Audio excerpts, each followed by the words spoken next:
सकाळच्या मननचिंतनात S church Nandurbar सहर्ष स्वागत करीत आहे.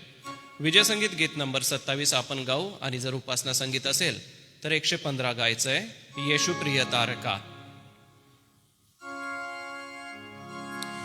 येशू प्रिय तारका आश्रयाच्या खडका वारा सुटे ओवती लाटाही उसळती. येशू हो मला धार सारी संकटे निवार पैल पार पोचवी जागा द्यावी गौरवी. नाही थारा आसरा तुझ्या देशी पामरा आश्रितान घालवी पाटीलान फिरवी. माझी आशा सगळी तुझ्या ठाई ठेविली. तुझ्या पंखे सर्व काळ करे माझा प्रतिफळ. येशू कृपा मागतो तुझे पाय धरितो. दीन रोगी आंधळा असा झालो थंगला. पूर्ण तुझी सत्यता हो अति पवित्रता. मी किती बिघडलो पातकानी भरलो. तुझी कृपा अतिशय क्षमा करी हो सहाय. प्रभु मला शुद्ध कर दे सदात्मा जन्मभर. जीवनाच्या उगमा मोठा तुझा महिमा. मनमनी वस्ती करी ये सदा सत्ताधारी. मी मान्य रेव्हरंड सुनील लोंढे पाळक साहेब आपणाला विनंती करतो, कृपा करून आपण पुढे यावत व आजच्या मननासाठी आपण प्रार्थना करावी. आज सन्माननीय पास्टर रविकांत गावित पाळक साहेब वचनाची सेवा करणार आहेत. येणाऱ्या वचनासाठी व आजच्या दिवसासाठी आपण प्रभूचं सहाय्य मागावं.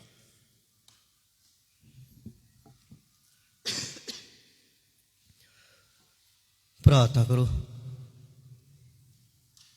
आमच्या गौरवशाले देव बापा, पुन्हा एकदा आजच्या सकाळच्या वेळेस आम्ही तुझ्या चरणाजवळ येतो.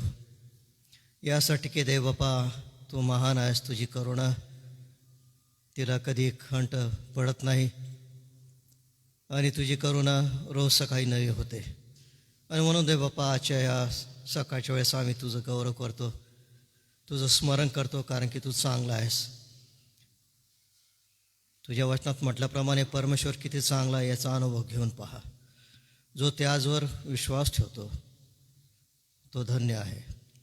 आम्ही तुझे आभार मानतो, कारण की तू तुझा चांगुलपणाचा अनुभव आम्हाला गत रात्री दिलास आणि अद्भुत असं चमत्कार करून प्रभू हा सुदन दिवस तू आमच्या आयुष्याला लाभू दिला. त्याबद्दल आम्ही मनापासून तुला मान सन्मान गौरव देतो दे बापा. आम्ही तुझी स्तुती करतो, कारण की तू आमची सर्व प्रकारची काळजी चिंता निवारण करणारा परमेश्वर आहे. तो आम्हाला आरोग्य देणारा, आधार देणारा, समाधान देणारा, जीवनामध्ये निळ्या प्रकारच्या प्रसंगामध्ये देवा तू आमचं आठवण करून आम्हाला सहाय्य करणारा असा तो आमचा परमेश्वर आहे. म्हणून आम्ही तुझी स्तुती करतो, तुझे आभार मानतो प्रभू. पुन्हा एकदा देव बापा आज विशेषतः तुझ्या वचनातून तुझे दास बोलत असताना देव बापा तू त्यांना सहाय्य कर. तुझं पवित्र आत्म्याचं मार्गदर्शन कर, वचनाचा पुरवठा कर आणि त्यांच्याद्वारे देव बापा पुन्हा एकदा नव्याने प्रभू तू आम्हाला तुझा स्वर्गीय मानना पुरव आणि पुन्हा आम्हाला आध्यात्मिक जीवनामध्ये सबळ कर, अशी आमची प्रार्थना आहे. जे काय आमचं उणीवपणा आहे, अशक्तपणा आहे देव बापा, तो सर्व प्रभू आम्ही जाणतो, कारण तुझ्याशिवाय देवा आम्हाला दुसरं कोणी मार्गदर्शन किंवा शक्ती कृपा कोणी करू शकत नाही. तूच केवळ आहे की त्याच्याजवळ जीवन आहे, सामर्थ्य आहे, आरोग्य आहे, सर्व प्रकारचं आशीर्वादाने तू भरलेला आहेस प्रभू. आणि म्हणून देव बापा आज आम्ही सर्व प्रकारचं आमचं अशक्तपण तू पुन्हा तुझ्या चरणाजवळ ठेवतो. आज तू आम्हाला आशीर्वाद दे, सहाय्य कर. आज आम्ही तुझ्या वचनातून मनन करत असताना प्रभू देवा आमचं लक्ष तुझ्या वचनाकडं आमचे लावतो. आज जे आमचे भाऊ बहीण ऑनलाईन या सभेचा लाभ घेत आहे देव बापा, त्यांनासुद्धा आशीर्वाद दे. त्यांच्या संगती तू बोलावंस प्रभू आणि त्यांच्या देखील गरज जी आहे ती पूर्ण करावी, अशी आमची प्रार्थना आहे. आमच्या मंडळीसाठी प्रभू विशेष प्रार्थना करतो. जे कोणी आजारी आहे, दुःखित आहे देवा, तू प्रत्येकाला जाणतोस. प्रत्येकाची आडी अडचण, गरज, समस्या, लेकरांच्या शैक्षणिक आणि निळ्या प्रकारच्या गरजा आहेत, त्या सर्व तुला ठाऊक आहे देव बापा. माझी प्रार्थना आहे तुझ्या सर्व प्रजेला तुझा आशीर्वाद दे. त्यांच्या गरजा अडचणी त्यांच्या गरजेनुसार देव बापा तू पूर्ण कर. त्यांच्या प्रार्थना ऐक, आमच्या प्रार्थना ऐक आणि सर्वांना देवा तू आशीर्वाद दे, आरोग्य दे. अडीअडचणी गरजा आहेत त्या सर्व शारीरिक असो, भौतिक असो देव बापा, सामाजिक असो, त्या सर्व तुझ्या कृपेच्याद्वारे तू निवारण कर, अशी आमची प्रार्थना आहे. पुन्हा एकदा देव बापा आज आम्ही आमचे उपमुख्यमंत्री अजित पवार हे प्रभू, त्यांचं दुर्घटनेत प्रभू जे काय निधन झालं, त्यांच्याबरोबर सर्व त्यांचे सहकारी प्रभू या दुर्घटनेमध्ये प्रभू मृत्युमुखी पडलेले असताना, त्यांचं निधन झालेलं असताना दे बापा आम्ही सर्व त्या प्रियजनांसाठी विशेष प्रार्थना करतो. तो प्रत्येकाचं सहाय्य कर, सांत्वन कर, समाधान दे आणि आज त्यांचं अंत्यविधी देवा तू आशीर्वादित कर. आणि या महाराष्ट्राला प्रभू त्यांनी चांगले नेतृत्व दिलं, त्यांचं आम्ही स्मरण करतो आणि त्यांच्या सर्व दुःखित पर्यावरणासाठी हीच प्रार्थना करतो. देव बापा तू त्यांचं सहाय्य कर, समाधान कर. आणि जे आमचे पंतप्रधान आहेत, गृहमंत्री आहेत, तसंच प्रभू आमचे मुख्यमंत्री आहेत फडणवीस साहेब, त्यांचं एकनाथ शिंदे आमचे उपमुख्यमंत्री, त्यांचं देखील या दिवसात सहाय्य कर. आणि सर्व ही परिस्थिती हाताळत असताना देव बापा तू त्यांना मोठा आशीर्वाद तू दे, अशी प्रार्थना आम्ही करतो. ही सर्व प्रार्थना प्रभू येशूच्या द्वारे करतो म्हणून तू ऐक. आमेन. धन्यवाद पाळक साहेब. प्रियजनो, आज सकाळी पवित्र वचनाची सेवा करण्यासाठी तळोदा मंडळीचे सन्मान्य पाळक साहेब पास्टर रविकांत गावित पाळक साहेब आपल्यामध्ये उपस्थित आहे. ऑनलाईन पाहणारे प्रियजन आणि उपस्थित वडील मंडळाच्या वतीने पाळक साहेबांचं मी स्वागत करतो आणि विनंती करेन की आजचं मनन चिंतन देण्यासाठी कृपया आपण पुढे यावं.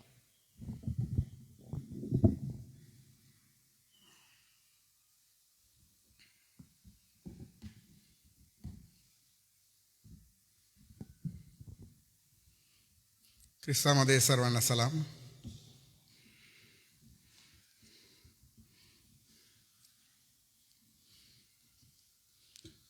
पुन्हा एक वार देवाने एक सुंदर वेळ त्याच्या वचनामधून मनाने चिंतन करण्यासाठी दिलेली आहे, त्याबद्दल देवाला धन्यवाद. या वेळेला आपण देवाच्या वचनामधून मनाने चिंतन करणार आहोत आणि त्यासाठी जो शास्त्र भाग आहे मत्तयाचे शुभवर्तमान 28 अध्याय वचन 18 ते 20 वचनामध्ये असं लिहिलं आहे. तेव्हा येशू जवळ येऊन त्यांच्याशी बोलताना म्हणाला, स्वर्गात आणि पृथ्वीवर सर्व अधिकार मला दिला आहे. तेव्हा तुम्ही जाऊन सर्व राष्ट्रातील लोकांना शिष्य करा. त्यांना पित्याच्या, पुत्राच्या व पवित्र आत्म्याच्या नावाने बाप्तिस्मा द्या. जे काही मी तुम्हाला आज्ञापिले ते सर्व त्यांना पाळावयास शिकवा. आणि पहा, युगाच्या समाप्तीपर्यंत मी सर्व दिवस तुमच्याबरोबर आहे. प्रभूची एक महान आज्ञा या ठिकाणी आपल्याला पाहायला मिळत आहे. आणि म्हणून आजच्या या दिवशी आपण मनन करत असताना जो दृष्टिकोन शिष्यांसमोर ठेवला जात आहे, जी आज्ञा दिली जात आहे, त्या गोष्टीकडे पाहत असताना आणि आजच्या एका विश्वासी व्यक्तीकडे पाहत असताना आम्हाला प्रभूची ही आज्ञा काय शिकवते याकडे आमचं लक्ष लावणं आहे. म्हणजे एका साईडला आपल्याला शिष्य आणि एका साईडला विश्वासी अशा प्रकारे बघायचं आहे की हे वचन आम्हाला काय शिकवते. कारण या वचनात स्पष्ट आहे की सर्व जगात असं म्हटलं आहे. आणि जर सर्व जगात जर टार्गेट दिलेलं आहे की तिथे कोण असले पाहिजे, तर स्पष्ट या ठिकाणी समजतं की शिष्य असले पाहिजे. प्रभूच्या दृष्टीने या जगामध्ये कोण जर आहेत त्यांना शिष्य बनवण्यासाठी सांगितलेलं आहे, कारण ते ऑलरेडी शिष्य झालेले आहे. आणि शिष्यांना ही आज्ञा प्रभूने दिली असताना जगामध्ये जो कोणी प्रभूचा अनुयायी होतो त्याला शिष्य असं म्हटलं जातं. आणि म्हणून याकडे पाहत असताना आज जगाच्या दृष्टिकोनातून आम्ही पाहतो तर आज अनेक अशा गोष्टी ज्या आमच्या जीवनामध्ये, विश्वासणाऱ्यांच्या जीवनामध्ये अशा पाहायला मिळतात की शिष्य या गोष्टीकडे वाटचाल करण्याऐवजी, ती परिपक्वता मिळवण्याऐवजी सुरुवात जी विश्वासामध्ये करतात त्यामध्ये कुठेतरी विश्वासणारा अडकलेला आम्हाला पाहायला मिळतो. कारण जे त्याला अचीव करायचं आहे ते शिष्य बनण्यानेच अचीव करू शकतो. मनुष्य विश्वास करतो, परंतु शिष्य बनण्याने जे अचीव तो करतो, जे काय तो मिळवतो ते फार मौल्यवान आहे. आणि ते मिळवण्यासाठी कोणीही खटपट करत नाही, कोणीही प्रयत्न करत नाही. एक विश्वासी म्हणून किंवा एक विश्वासी कुटुंबामध्ये आम्ही जन्म घेतो म्हणून आम्ही कृतिशील होत नाही. आणि एक विश्वासी म्हणून ज्या वेळेस आपल्या मनाची आम्ही समज करतो की आम्ही एक विश्वासी कुटुंबामध्ये आहे, तर आमची प्रार्थना आम्ही करायला पाहिजे, वचन आम्ही वाचायला पाहिजे, चर्चला आम्ही जायला पाहिजे. या सर्व गोष्टी आम्ही चांगल्या पद्धतीने करतोही. काही लोक करतात आणि काही लोक करत नाही. पण प्रभू या ठिकाणी काय शिकवत आहे, काय सांगत आहे, तो फरक आम्ही जाणून घ्यायला पाहिजे. कारण आत्मिक जीवनामध्ये आम्ही अपयशी आहोत का? आत्मिक जीवनामध्ये आमची वाढ होत आहे किंवा नाही होत आहे, ह्या गोष्टी पाहणं गरजेचं आहे. किंवा खरोखरच मी प्रभू येशू ख्रिस्ताने जो मार्ग दाखवलेला आहे त्याच्या वाटेकरी झालेलो आहेत का? मी जेव्हा माझा प्रवास या भूतलावर संपवेल तेव्हा प्रभूने जे काही मला देऊ केलेलं आहे ते मला मिळेल का? आणि म्हणून हे आव्हान आहे आपल्या जीवनामध्ये, आज एका विश्वासी व्यक्तीच्या जीवनामध्ये, जे त्यांनी पुन्हा पडताळून पाहणं गरजेचं आहे की मी विश्वासी आहे की मी शिष्य आहे. कारण प्रभूची इच्छा आहे की सर्व जगात शिष्य असले पाहिजे, जे त्याचं अनुकरण करतील, जे त्याचे अनुयायी होतील. आणि म्हणून प्रभू या गोष्टी शिकवत असताना आम्हाला बघायचं आहे की विश्वास काय आहे किंवा शिष्य काय आहे.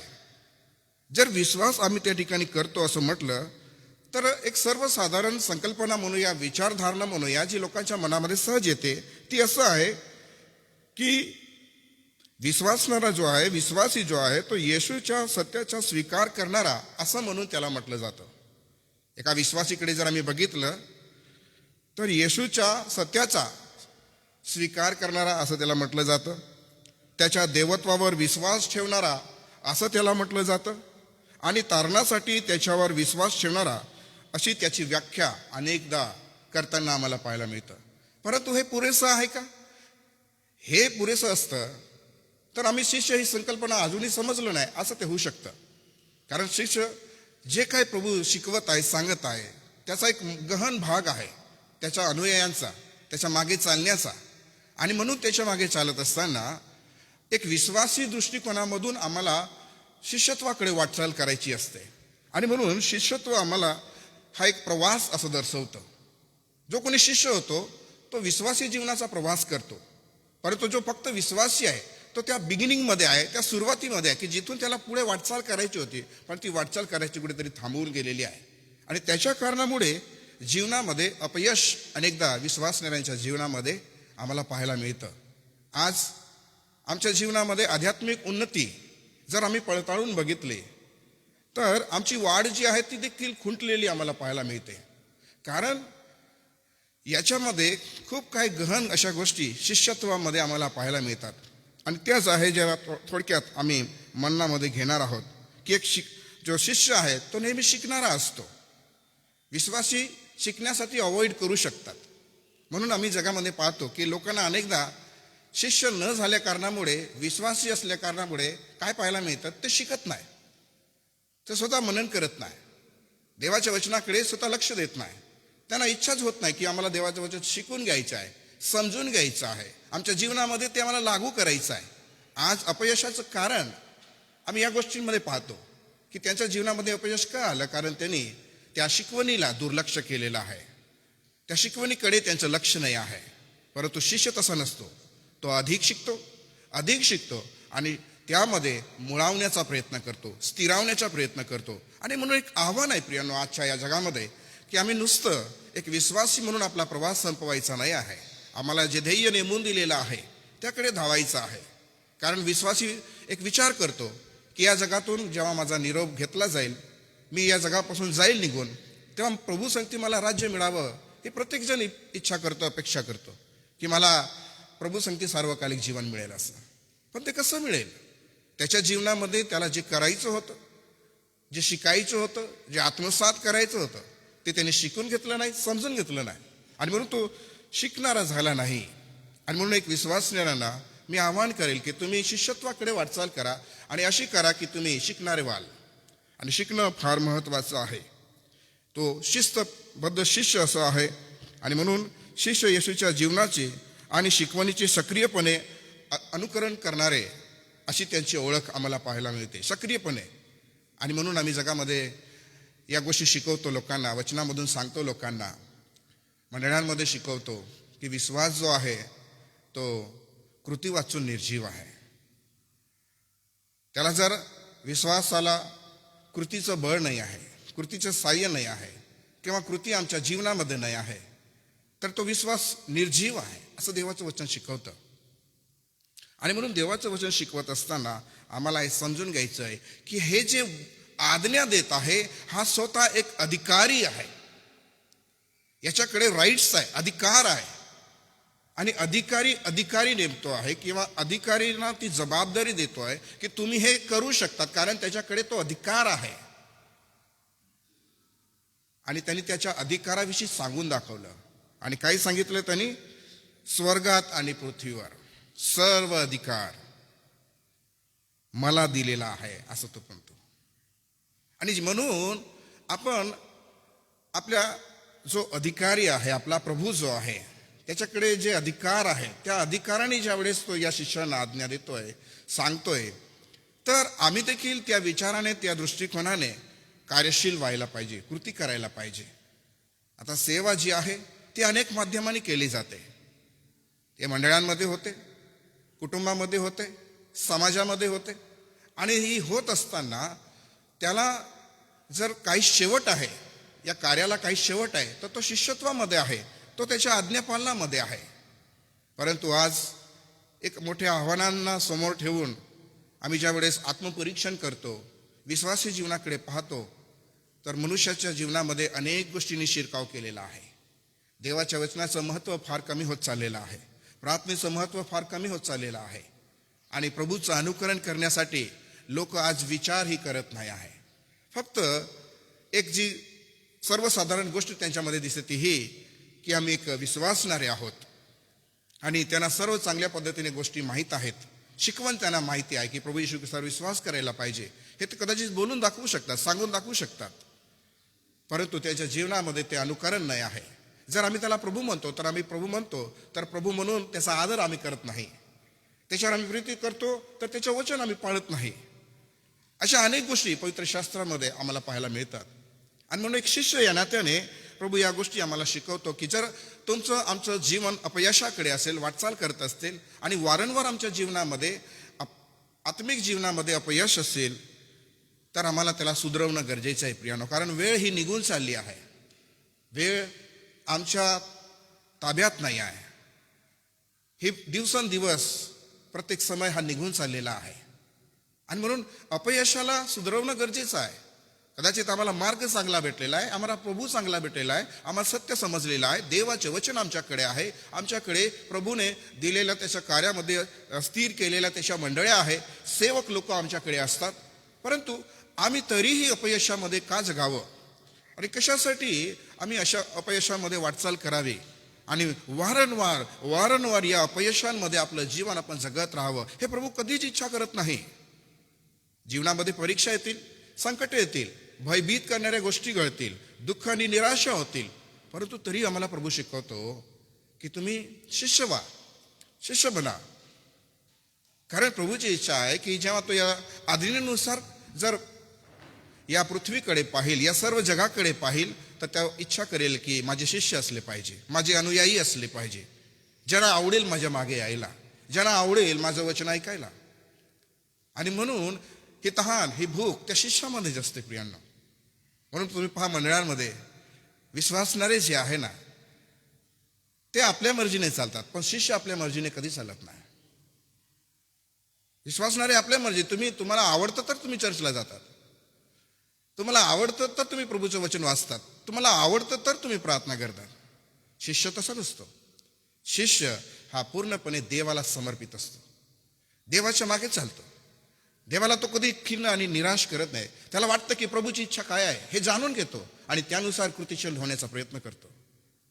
तो देवाला कधीही दुःखी आणि निराश करत नाही. पण हे विश्वासी जीवनाचं कटू सत्य आहे की आम्ही त्याचं ऐकत नाही. आणि म्हणून आम्ही विश्वासी आहोत का शिष्य आहोत हे एक आव्हान म्हणून आज आमच्या जीवनामध्ये आम्ही पडताळून बघायचं आहे. कारण त्या शेवटी आम्हाला बघायचं आहे की सरते शेवटी मलाही सांगता यायला पाहिजे की पौलासारखं मी माझी धाव पूर्ण केली आहे, मी प्रभूमध्ये स्थिर आहे, मी विश्वास राखला आहे. हे शिष्यच बोलू शकतो, हे तोच बोलू शकतो ज्याने या गोष्टी प्रभूकडून शिकून घेतल्या आहेत, समजून घेतल्या आहे आणि आपलं पूर्ण समर्पण केलेलं आहे. आणि म्हणून खरोखर विश्वासणारे असेल तर ही सुरुवात आहे प्रियानो. आणि ही सुरुवात जर आहे तर त्याचा शेवट पूर्ण ख्रिस्तामध्ये स्थिर व्यक्तिमत्व असलेलं शिष्य त्या ठिकाणी आपल्याला पाहायला मिळेल. आणि म्हणून आजच्या दिवशी आम्ही या गोष्टी पाहत असताना आम्ही पाहतो प्रभू येशू ज्यावेळेस त्याच्या शिष्यांना पाचारण करतो, बोलवतो, तर त्यांनी एक सरळ स्पष्ट आज्ञा दिली. कारण तो अधिकारी आहे. बघा, तुम्ही एक अधिकारी बोलतो तेव्हा तो कसा बोलतो आहे. त्या अधिकाऱ्याने तो बोलतो आणि म्हणतो माझ्या मागे या, म्हणजे मी तुम्हाला माणसे धरणारे करेन. एवढंच आहे. आता ज्यावेळेस प्रभू बोलतो आणि प्रभू त्यांच्याकडे पाहतो, ते जाळं नीट करताना दिसतं आहे, ते स्वच्छ करताना दिसतं आहे, सर्व काही त्यांनी पाहिलेलं आहे. परंतु पाचारण करायची वेळ आली तर त्यांनी एवढंच सांगितलं, माझ्या मागे या. तुम्ही मासे धरणारे आहे, तुम्ही आता माणसे धरणारे होणार आहात. पण वचन असं सांगतं, लगेच ते जाळी सोडून देऊन त्याला अनुसरले असं म्हटलं आहे. आता प्रभूच्या त्याच्या आज्ञेमध्ये, त्याच्या या वचनामध्ये किती सामर्थ्य आहे, किती बळ आहे. आज जर आम्ही सहज वाचतो, सहज मनात घेतो, सहज याला मी माझ्या मागे या असे प्रभूने सांगितलं, संपला विषय. पण लोक जेव्हा आम्ही याच्यात मननात आणतो, विचारात आणतो, वाचण्यात आणतो, तेव्हा याला वाचून घेऊन त्याच्याकडे इतकं प्रभावीरित्या बघत नाही की हे माझ्या प्रभूने मला सांगितलं आहे. आता यांना त्या पद्धतीची ओळख नाही आहे, पाहिजे तसं त्यांना ज्ञान नाही आहे. कारण या सगळ्या गोष्टी होत असताना देखील त्यांनी पाहिलं, त्यांना चमत्कार पाहायला मिळाला. त्यांची नाव त्यांना त्या समुद्रामध्ये घेऊन जावं लागली. जाळं टाकायला सांगितलं कारण त्यांना मासे मिळालेले नाही आहे. जाळं टाकून त्यांनी ते मासे पकडले, इतके पकडले की ते जाळं फाटू लागलं. ते इतर नौका त्या ठिकाणी बोलायला सपोर्टसाठी आणि ते पाण्यात बुडू लागले. अशी स्थिती त्या ठिकाणी उभी राहून गेली आणि ते घाबरले, विस्मित झाले की हे काय आहे असं. प्रभूने ह्या अशा अनुभवातून त्यांना पाचारण केलं, असं त्या ठिकाणी कार्य करून त्यांना त्या ठिकाणी पाचारण केलं. तर त्या ठिकाणी असलेला शिमोन पेत्र येशूच्या पाया पडून म्हणाला, प्रभूजी माझ्यापासून दूर जा, कारण मी पापी आहे, मी एक पापी मनुष्य आहे. परंतु त्यांना बोलवलं तर माझ्या मागे या. म्हणजे आम्हाला ज्या वेळेस प्रभू बोलवतो तर त्याच्या या महान आणि शॉर्ट आणि स्वीट मेसेजमध्ये तो स्पष्ट शिकवतो की आम्ही त्याच्या मागे जायला पाहिजे. असं खरा अनुयायी तोच येतो ज्याला त्याचं अनुकरण करतो, त्याच्या मागे चालतो. पण मला त्याच्या मागे का बोलवत आहे, कशाला बोलवत आहे? याकडे अनेक वेळेला दुर्लक्ष होते, याकडे अनेक वेळेला पाहिलं जात नाही. आज आम्हाला सगळ्यांना बोलवलेलं आहे, आम्ही सगळे त्याचे अनुयायी आहोत आणि याच्या काळामध्ये एक मंडळी म्हणून त्याची तयारी करत आहोत. पण खरंच ती तयारी पूर्ण होईल का जर आम्ही त्याच्या मागे गेलो नाही तर? खरंच आम्हाला ते राज्य मिळेल का जर आम्ही ती तयारी केली नाही तर? ते जीवन आम्ही जगलं नाही तर? कारण प्रभूची इच्छा आहे, त्या महान आज्ञेमध्ये त्यांनी सांगितलेलं आहे की तुम्ही जाऊन काय करा? शिष्य करा. शिष्य बनवणं गरजेचं आहे, शिष्य बनणं गरजेचं आहे. आणि हे काम त्यांनीच केलं आहे जे शिष्य आहेत. सुरुवातीला प्रभू येशूने शिष्य बनवले आहे.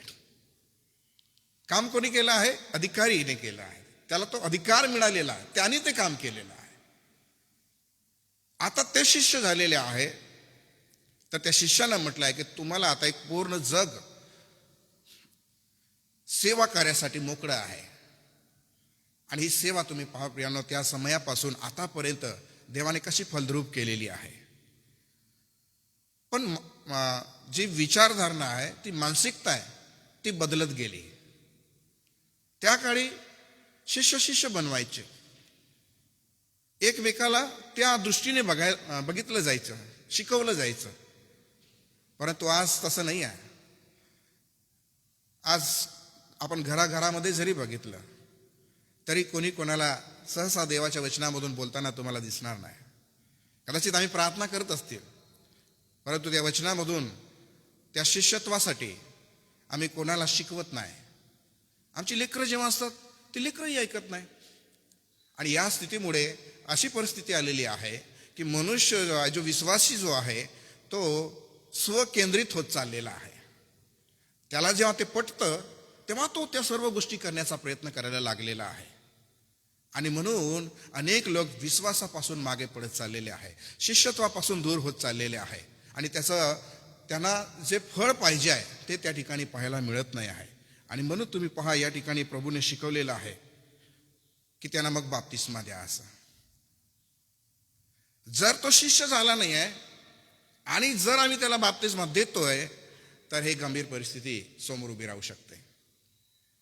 बाप्तिस्मा आता आपण या पिरियडमधून जातोय, त्यांना शिकवत आहोत, सांगत आहोत.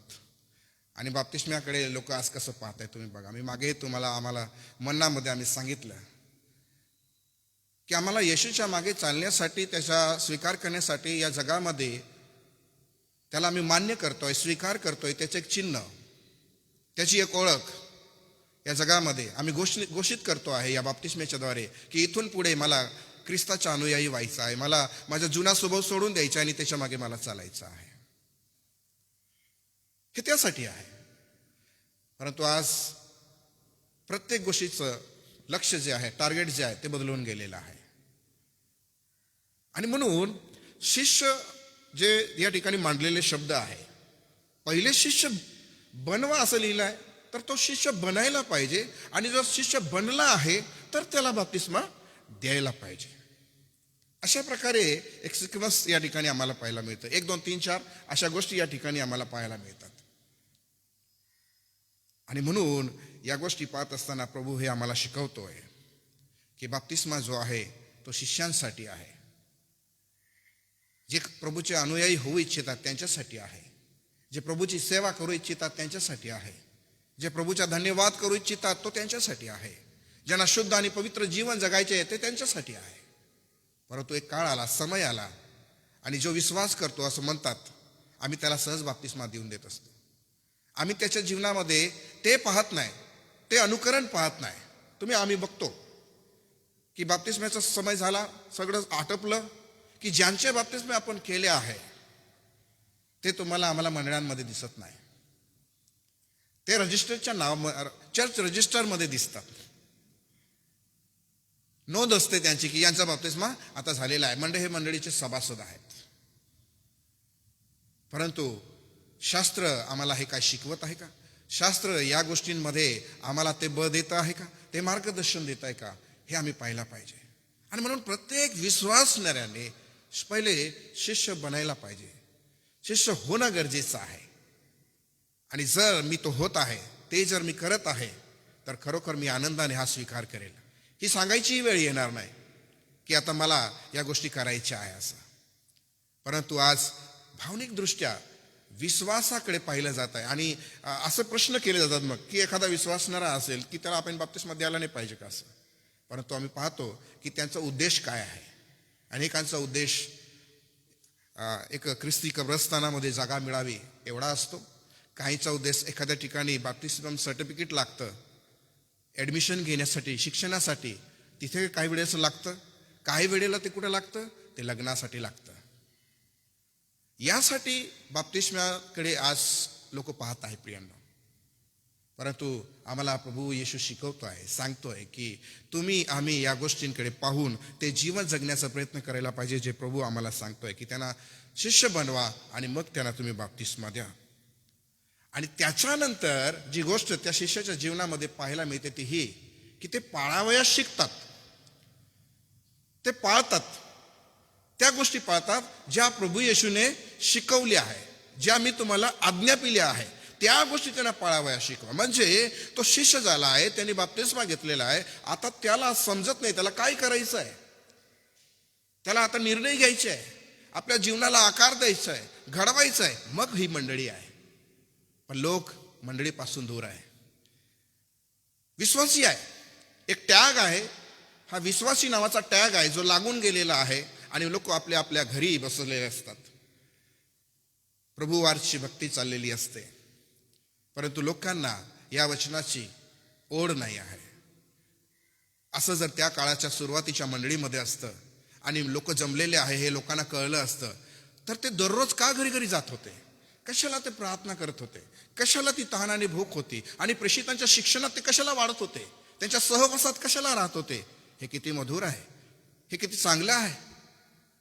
ज्यावेळी एक विश्वासणारा या गोष्टी करेल तो बरोबर तो शिष्यत्वाकडे वाटचाल करेल. म्हणून सुरुवात चांगली करताय, लोक ग्रहण चांगलं करत आहे, ज्ञान चांगलं आत्मसात करत आहे, परंतु त्याला कृती नाही आहे. आणि म्हणून आपल्या जीवनामध्ये या गोष्टी प्रभू या ठिकाणी शिकवत आहे की शिष्य शिष्यांना आज्ञा पाळण्यास शिकवत असतो. आणि तुम्ही पहा की विशेष लक्ष या ठिकाणी केंद्रित केलेलं आहे. आणि म्हटले प्रभू येशू युगाच्या समाप्तीपर्यंत मी तुम्हाबरोबर असं म्हटलंय. कोण आहे हे तुम्ही, यांना कोणाला तो सांगत आहे, हे जे शिष्य आहे त्यांच्या बरोबर आहे. जर तुमच्या आमच्या संगती प्रभू आहे असं आम्हाला वाटतं आहे तर आम्ही या गोष्टी शिकायला पाहिजे की प्रभू माझ्या संगती आहे तर मी अजूनही अपयशी का आहेत, अजूनही माझ्या प्रार्थनामय जीवनामध्ये का वाढ झालेली नाही आहे, अजूनही मी वचन पाळण्यासाठी अपयशी का होत आहे, काही वचन मला कठीण का वाटतं आहे. प्रभू हा शिष्यांबरोबर आहे, ही आज्ञा कसं आहे, मी तुमच्या बरोबर आहे. आणि युगाच्या शेवटापर्यंत असं म्हटलेलं आहे. आता युगाच्या शेवटापर्यंत आहे तर हे निश्चितच आहे की तो आमच्या जीवनाच्या शेवटापर्यंतही राहील.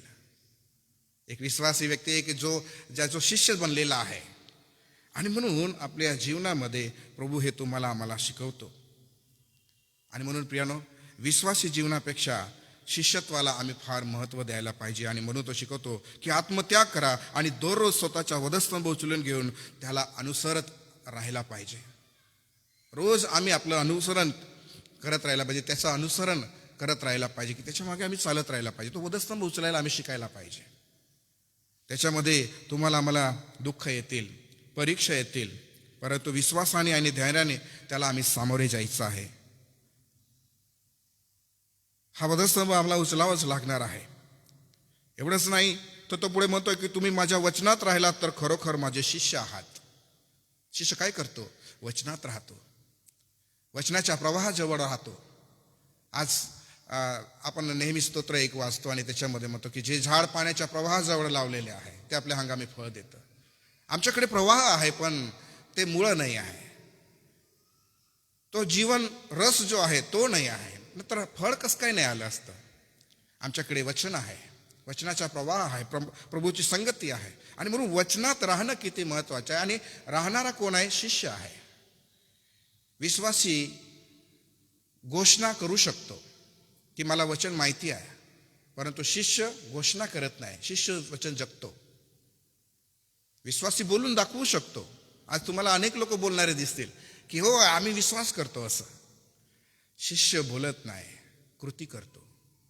म्हणून वचनात राहणं फार गरजेचं आहे. आणि प्रत्येक शिष्याला, देवाच्या अनुयायाला या गोष्टी समजणं गरजेचं की मला देवा तुझ्या वचनात राहायचं आहे. आणि प्रभू येशू ख्रिस्ताने योहानाच्या शुभवर्तमानामध्ये 8 अध्याय 31 आणि 32 मध्ये म्हटले, तर तुम्ही खरोखर माझे शिष्य आहात, तरच. आणि म्हणून आम्ही देखील या गोष्टीकडे पाहायचं आहे प्रियांनो. एवढंच नाही तर पुढे योहान 13:34-35 मध्ये तो म्हणतो, जशी मी तुमच्यावर प्रीती केली तशी तुम्ही एकमेकांवर प्रीती करा. तुमची एकमेकांवर प्रीती असली म्हणजे त्यावरून सर्व ओळखतील की तुम्ही माझे शिष्य आहात. या जगामध्ये एक चांगली ओळख आम्हाला प्रभूने दिलेली आहे, ती ही की आम्ही प्रीती करतो. आमच्या प्रभूही प्रीती करतो. आम्ही कोणाचा द्वेष करत नाही. हा प्रीतीचा संदेश, ही शुभवार्ता आम्ही लोकांपर्यंत नेतो आणि लोकांना प्रभूच्या वचनाकडे घेऊन येतो, या प्रकाशामध्ये घेऊन येतो, या सत्याकडे घेऊन येतो. आणि म्हणून आम्ही आमच्या वैयक्तिक जीवनापासून सुरुवात करतो, आमच्या कौटुंबिक जीवनापासून सुरुवात करतो. म्हणून आम्ही प्रीती करायला पाहिजे आणि एकमेकांवरती करायला पाहिजे, कारण हे ओळख आहे प्रियांनो. म्हणून तो म्हणतोय एकमेकांवर प्रीती असली म्हणजे त्यावरून सर्व ओळखतील की तुम्ही माझे शिष्य आहात. या जगाला ओळखू द्या, या जगाला समजू द्या की तुम्ही कोण आहात. हे जग काय म्हणतात आता, आम्हाला हे विश्वासी आहे असं म्हणत आहे. आम्हाला ते शिष्य म्हणत नाही आहे. आम्हाला शिष्य बोलायला शिकू द्या या लोकांना. हे लोक आज मान्य नाही करते, हे लोक आज ऐकणार नाही, पण बोलू द्या या लोकांना. यांना ओळखू द्या की हे कोण आहे. ज्यावेळेस ख्रिस्ती हे नाव पहिल्यांदा दिलं गेलं तर याच गोष्टी पाहिल्या गेल्या की अरे हे त्या ख्रिस्तासारखे बोलतात, हे त्याच्यासारखं वागतात, त्याच्यासारखं कृती करतात, मग यांना काय म्हणावं. मग त्यांना नाव दिलं हे ख्रिस्ती आहे, कारण हे त्याचं अनुकरण करतात. आणि म्हणून आपल्या या जीवनामध्ये देखील आम्ही तेच अनुकरण करायला पाहिजे जे प्रभू आम्हाला करायला शिकवतो. एवढंच नाही, योहान 15:8 मध्ये त्यांनी म्हटलेलं आहे की तुम्ही विपुल फळ दिल्याने माझ्या पित्याचा गौरव होतो आणि तुम्ही माझे शिष्य व्हाल असं म्हटलेलं आहे. शिष्य काय करतो तर तो विपुल फळ देतो. तो त्याला अनुसरतो, तो त्याच्या वचनामध्ये राहतो, तो एकमेकावर प्रीती करतो आणि विपुल फळ देतो. का देतो? त्याच्यामध्ये पित्याचं गौरव आहे, पित्याचं गौरव आहे त्याच्यामध्ये. आणि या गौरवाकडे आपलं लक्ष असलं पाहिजे. आम्ही जगतो, विश्वासाने जगतो, तर आम्ही पित्याला गौरव देणं आमचं काम आहे प्रियांनो. आमच्या जीवनाचं कोणी कौतुक करायला पाहिजे असं नाही आहे. कोणी करो वा न करो, परंतु प्रत्येक विश्वासणाऱ्याच्या जीवनाकडे जेव्हा पाहिलं जाईल तेव्हा पित्याचा गौरव व्हायला पाहिजे. आणि जर पित्याचं गौरव होत आहे तर तुम्ही माझे शिष्य व्हाल, आम्ही शिष्य होणार असं तो शिकवतो. म्हणून शिष्य होणं फार गरजेचं आहे. म्हणून ख्रिस्तामध्ये राहून हे फळ येतात प्रियांनो. हे फळ येणार नाही जोपर्यंत ख्रिस्ताचे शिष्य आम्ही होत नाही, तर हे फळ येणार नाही आहे. आणि पवित्र आणि फलदायी जीवन जगण्याने हे फळ येतात. पहिले ख्रिस्तामध्ये राहावं लागेल, पवित्र आणि फलदायी जीवन आम्हाला जगावं लागेल. त्याच्यामध्ये दोष जे आहे ते पडताळून बघावं लागतील.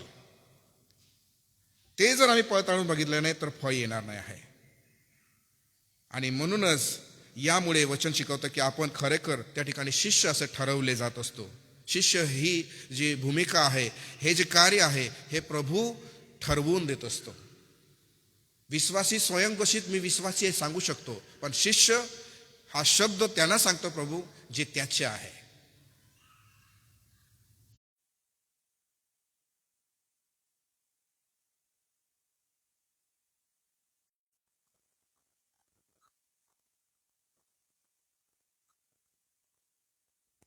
जे आम्ही आपल्या डोळ्यांनी पाहिले आहे, जे आम्ही निहाळले व आपल्या हाताने चाचपले, त्या जीवनाच्या शब्दाविषयी आम्ही सांगतो. ते जीवन प्रगट झाले, ते आम्ही पाहिले आहे व त्याची आम्ही साक्ष देतो. जे सार्वकालिक जीवन पित्याजवळ होते व आम्हाला प्रगट झाले ते तुम्हाला कळवतो. जे काही पाहिले आहे व ऐकले आहे ते तुम्हालाही यासाठी कळवतो की तुम्हीही आमच्याशी सहभागी व्हायला पाहिजे. हे कळवण्याचं कारण काय आहे? आम्ही सहभागी व्हायला पाहिजे. आता हा अनुभव आहे त्यांनी आम्ही सांगता, जे आम्ही पाहिलं, जे आम्ही चाचपलं, विश्वासी व्यक्तीला अनेक वेळेला अनुभवांची साक्ष सांगता येत नाही. तुम्ही विचारून बघा त्यांना. मी अनेक लोकांना विचारलं आहे, तुमच्या जीवनाची साक्ष काय आहे? लोकांकडे कारणाची साक्ष नाही. मंडळामध्ये आहे, राहतात, पण साक्ष काय आहे हे नाही. पण शिष्यांना विचारा, साक्ष काय आहे? शिष्य आपली साक्ष देते. आणि म्हणून आपला प्रभू येशू हा घोषित केला जावा, गाजवला जावा, तो स्वीकारला जावा. त्यासाठी या गोष्टींकडे आपलं लक्ष असणं फार महत्वाचं आहे. आणि हीच प्रभूची इच्छा आहे की तुम्ही सर्व जगा जाऊन काय करा, शिष्य करा. कारण तो अधिकारी आहे, त्याने हा अधिकार आम्हाला दिलेला आहे. आणि त्यांना आम्हाला प्रभूमध्ये स्थिर करायचं आहे, त्यांना आज्ञा पाळण्यास त्यांना शिकवायचं आहे. आता हेच आम्हाला बघायचं आहे की किती जीवनाच्या शेवटापर्यंत आम्ही आज्ञापालन करू शकणार. आणि प्रभूला विश्वास आहे की शिष्य आज्ञापालन करू शकतात, विश्वासणारे आज्ञापालन करू शकत नाही. अनेक वेळेला अनेक लोकांच्या जीवनामध्ये हा भेद दिसतो, परंतु शिष्य आज्ञापालनापासून दूर जात नाही. तर तो नेहमी प्रभूची इच्छा काय आहे हे जाणून घेण्याचा प्रयत्न करतो. तर त्यानुसार एक विश्वासी व्यक्तीने समजून घ्यायची की मी फक्त एक विश्वासी मला आता राहायचं नाही. मी सुरुवात विश्वासामध्ये केलेली आहे, आता प्रभूच्या मागे मला चालायचं आहे. तर माझा शेवट होईल तेव्हा मी एक चांगला शिष्य म्हणून प्रभूला या जगामध्ये त्याचं कार्य पूर्ण करून झालेला असा एक विश्वास मी चांगला आढळेल, तसा पवित्र, तसा तयार झालेला, तसा मी दिसून येईल हे त्यांनी विचारात आणायला पाहिजे. आणि माझा विश्वास आहे की जो कोणी या दृष्टिकोनातून देवाच्या मागे चालेल, प्रभू त्याला नक्कीच त्याच्या राज्यामध्ये त्याचा आनंदाने स्वीकार करेल. त्याला आवडेल की यांनी हे वचन पूर्णपणे पाळलेलं आहे, यांनी खरोखर माझ्यावर विश्वास केलेला आहे. आणि म्हणून ज्ञानाने पारंगत होण्यापेक्षा प्रभूच्या मार्गात चालतो त्याची आज्ञा पाळण्यामध्ये. आणि म्हणून प्रभू तुम्हाला आम्हाला या वचनाच्या द्वारे आशीर्वादित करो आणि अपयशी जीवनापासून आणि वार न होणाऱ्या जीवनापासून आणि भटकलेल्या वाटेकरी अशा जीवनापासून सुटून आम्हाला खरोखर उपकार मानतो. प्रभू, हा मौलान प्रसंग अनेकांच्या जीवनामध्ये लाभत नाही. त्यांना वेळ असूनही ते प्रभू अशा मौलान संधीला मुकतात. पण आम्ही तुझे आभार मानतो. आम्ही थोडके का असो ना, परंतु आम्हाला या वर्षामध्ये प्रभू नियमित तुझ्या पाजू येण्याची संधी देतोस. तुझा आभार मानतो. प्रभू, आज तुझ्या वचनाबद्दल आम्ही धन्यवाद देतो, कारण 2000 वर्षापूर्वी ही जी महान आज्ञा तू आपल्या 12 शिष्यांना दिली आणि त्यांनी ती आज्ञा पूर्ण पाळली. कारण प्रभू, तुझं शिष्यत्व त्या काळामध्ये होणं अतिशय कठीण होतं. आणि शिष्य म्हटल्यानंतर तो हुबेहूब त्या गुरुसारखा असला पाहिजे. आणि त्यांनी ख्रिस्ताचं पूर्ण अनुकरण केलं.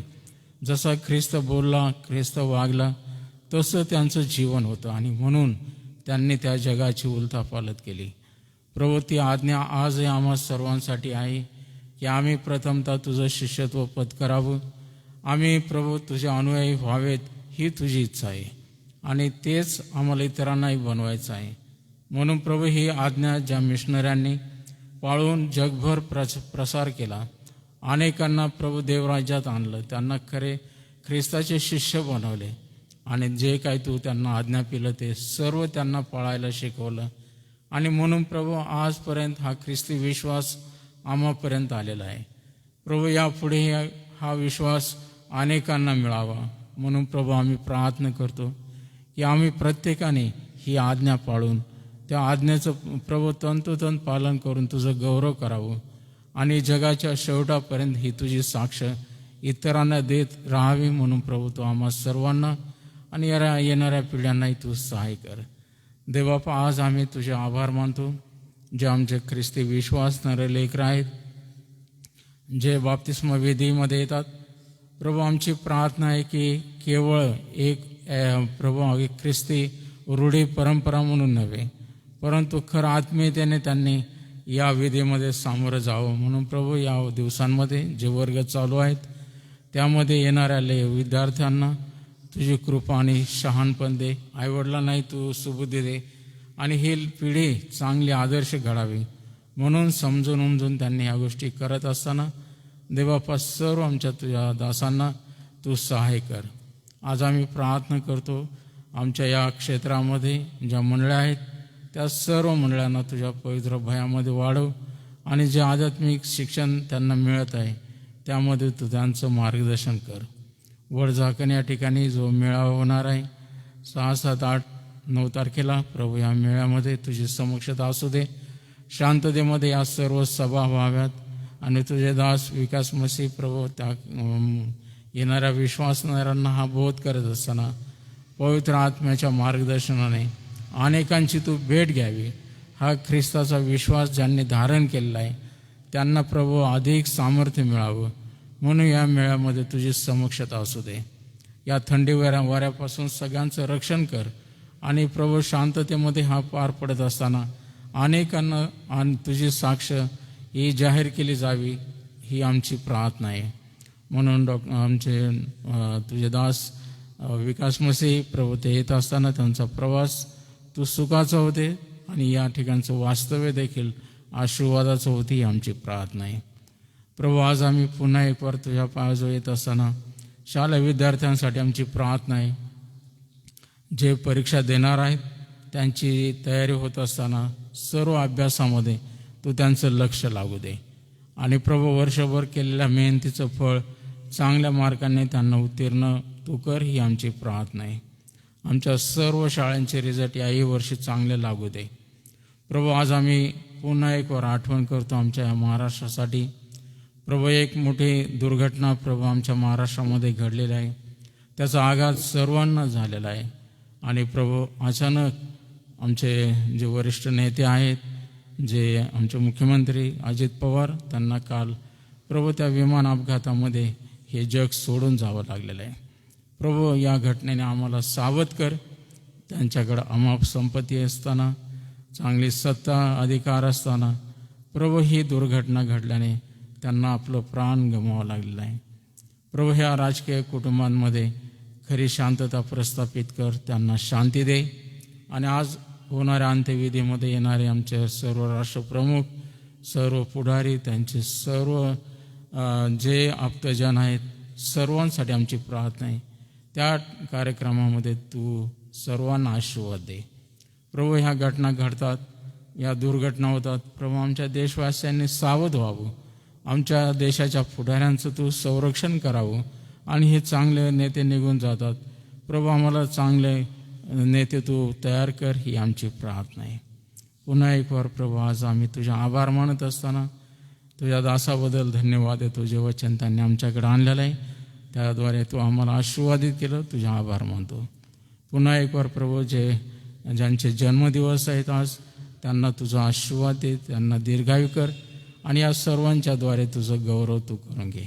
सर्व प्रकारचा मान सन्मान गौरव आदर तुला अर्पण करत ही प्रार्थना येशूच्या नावाने करतो म्हणून तो ऐक. आमेन.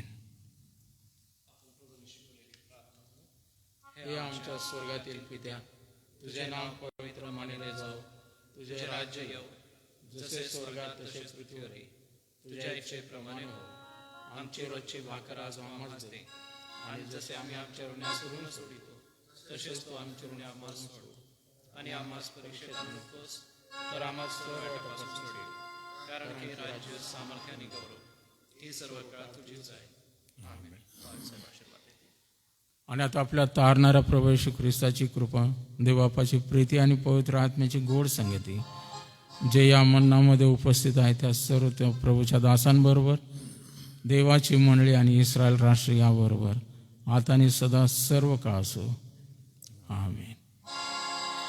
ख्रिस्त पवित्र शांती सत्प्रीती शोभा सौंदर्य माझी या जीवनी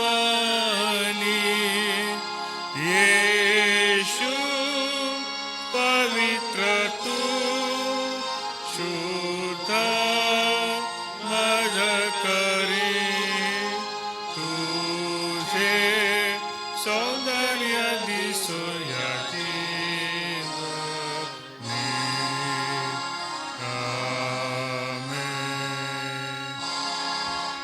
उद्या शुक्रवार, उद्याचं जे मनन आहे ते मान्य रेव्हरंड राजू मार्गे पाळक साहेब यांच्याकडून आहे. सर्वांना सलाम.